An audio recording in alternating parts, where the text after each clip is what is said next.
салому алайкум истифодабарандагони шабакаҳои иҷтимоӣ. Имрӯзҳо чӣ хеле карда ки мо аз сомонаҳои интернетӣ огоҳӣ дорем.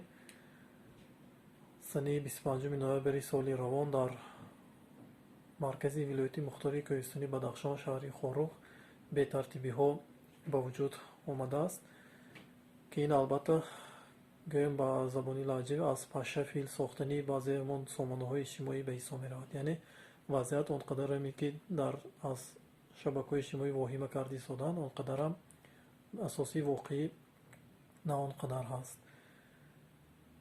умуман ҳолат чунин аст, ки як нафар ҷавон дар кофтукови ҷиноятӣ қарор доштааст ва ҳангоми боздошт намудани ӯ аз ҷониби кормандони ҳифзи ҳуқуқ, аз ҷониби ӯ бо ҳамон тапончаи худ зидди кормандони ҳифзи ҳуқуқ оташ мебарорад, ки дар оташи ҷавобин захмӣ гардида худаш ҳалок мегардад.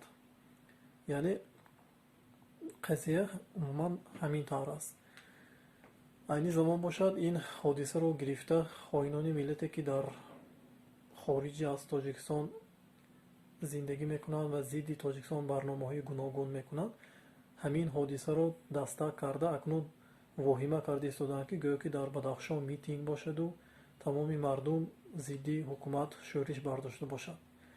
яъне ин ҳодиса он қадаре ки дар шабакаҳои иҷтимоӣ воҳима карда истоданд, албатта ин қадар нест. барои ҳамин мо бояд пеш аз ҳама ба таҳаллуқа нафтем ва оромиро нигоҳ дорем, ҳамзамон барои тартиботи ҷамъиятиро нигоҳ доштан бо масъулияттар бошем.